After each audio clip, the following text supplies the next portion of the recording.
If you want to save your money in GTA Online, then watch this video before you buy anything from the new update. The new update, it looks cool.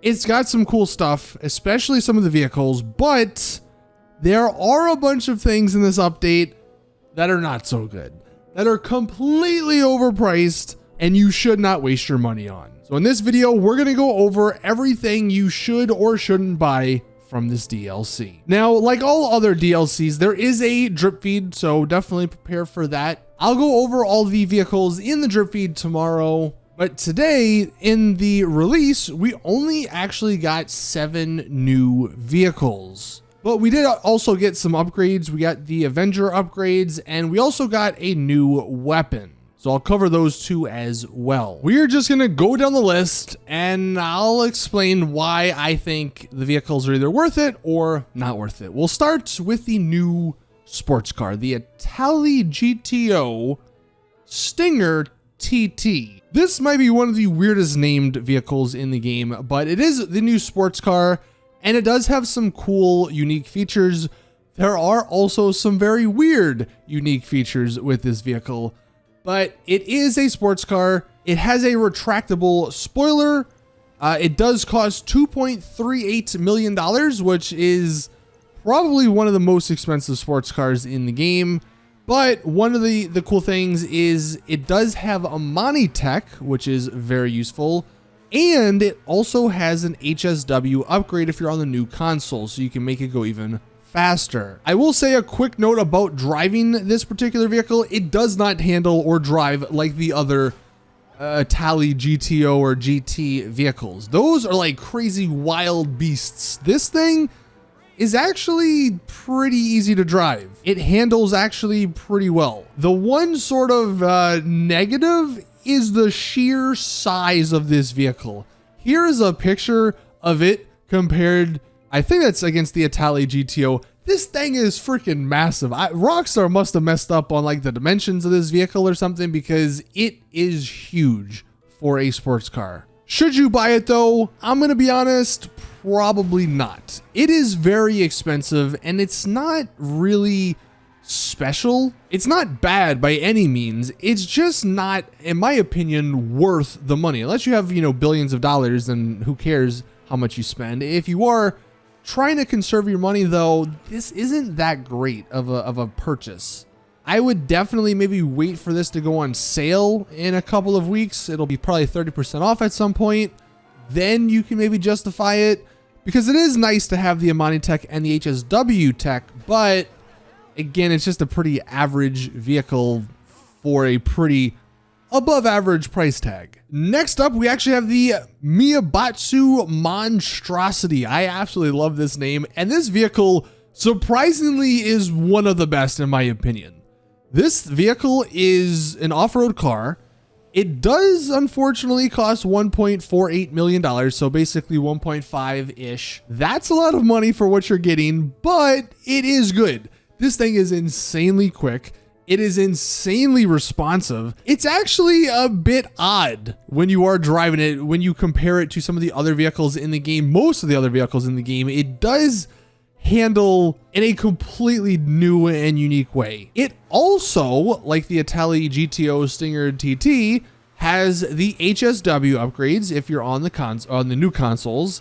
And it also has a Mani tech. So you have an off-road car now that has a Mani tech, which is very, very cool. Customization wise, it's not as great as I thought it would be. It's pretty average. It does have some unique things. You can make it a rally look, make it an off-road look.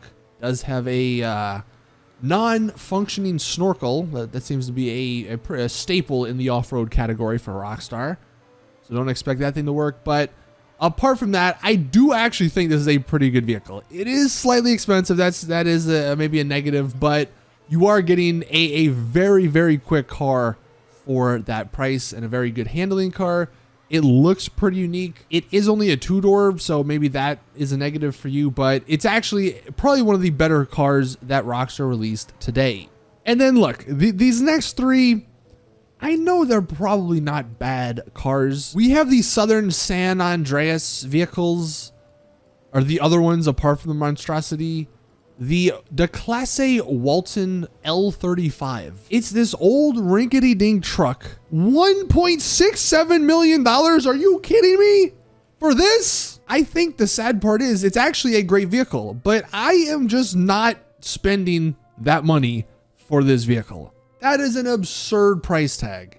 If you buy this, you were telling Rockstar it is okay for them to price these crappy looking cars for that amount of money. Apparently though, again, it has amazing handling. It's got a great top speed for a little truck here, but $1.7 million for this little truck, that is just, no, that is unacceptable. Do not buy this car, please. I beg you. The other one, the Click Wagon, $1.2 million for this piece of crap. Again, it looks decent, actually. Like, it's got a good model and it has some okay customization from what I've seen, but $1.2 million for a station wagon? Come on, Rockstar, you're crazy. Don't buy that one either. And then the third one, another one that is just an absurd amount of money. The Ratel, it's a stupid sounding name. In my opinion, the trophy truck, which came out years ago, looks better. Now this one might be slightly faster or whatever, but $1.9 million for this? Are you kidding me? Come on, man. This is so sad, Rockstar. The missions, by the way, if anyone was wondering, you haven't played them, they pay out, I got $16,000 for the new missions. And they have the audacity to put a $1.9 million off-road car that doesn't even look that great. I genuinely would love to see the alternate universe where Rockstar reasonably price these things and see how many people actually buy them and see how many people actually use them in the game.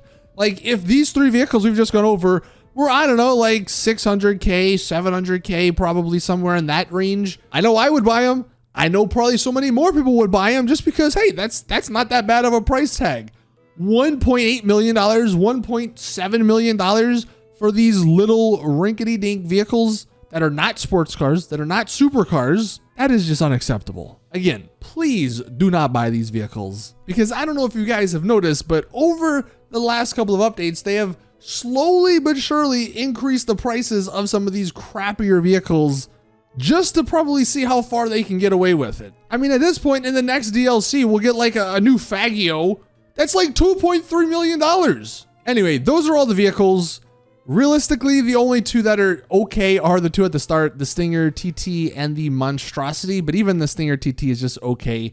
The Monstrosity is good, but of course, the one vehicle everyone should buy just because, dude, it's a freaking F-35.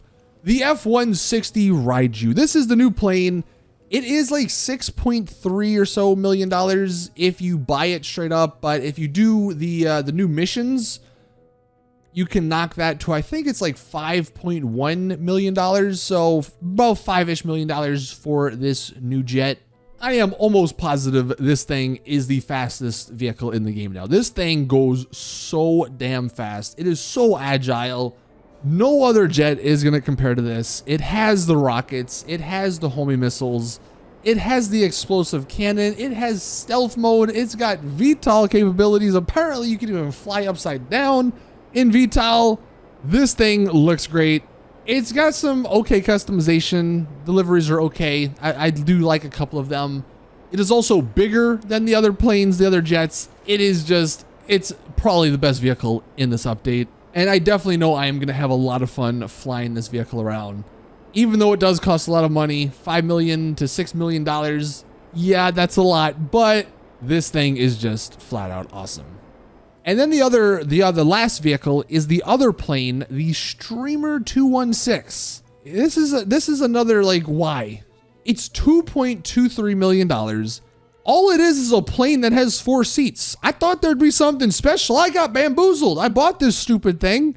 I mean, it looks kind of cool. It looks kind of unique. It does have the Fly US livery, which is neat, but it literally has nothing else. It has a machine gun on it that doesn't even, like, those machine guns are pointless. They're useless. It doesn't have rockets. It doesn't have missiles or countermeasures or anything. It's not really that fast. Like, why is this so much money? I don't get it.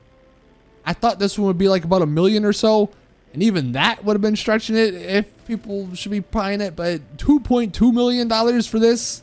Save your money, please. Don't buy it. Just save your money for the F-35 and the Monstrosity. Now, surprisingly, the one of my favorite features so far is actually the new gun.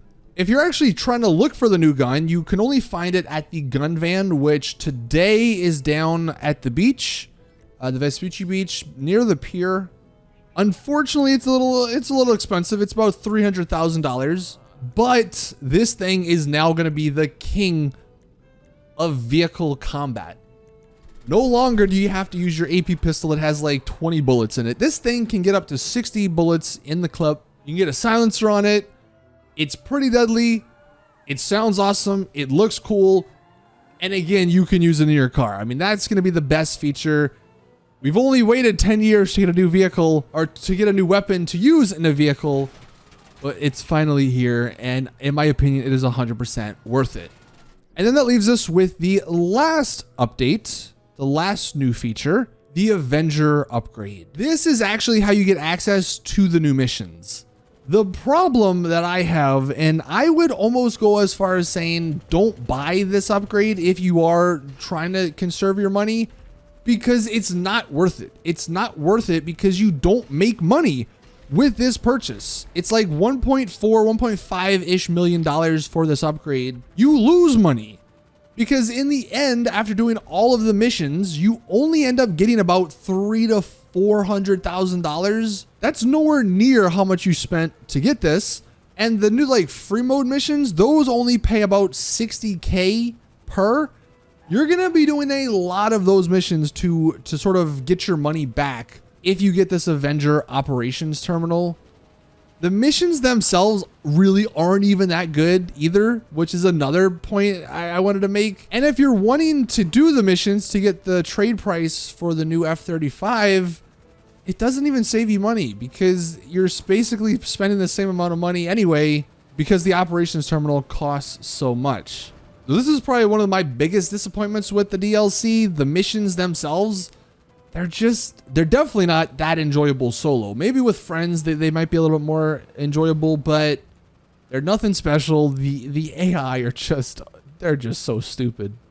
There's really nothing new in the missions. I thought we'd be going to the aircraft carrier, but unless I just completely missed over that, I did not see that in any of the missions. So don't know where that's at. Maybe in one of the other like free mode missions, I guess. But if you were trying to conserve your money, I don't think the new Avenger operation terminal is worth it. So of course, these are all my opinions, but I do just want to help you guys save some money in case you are struggling.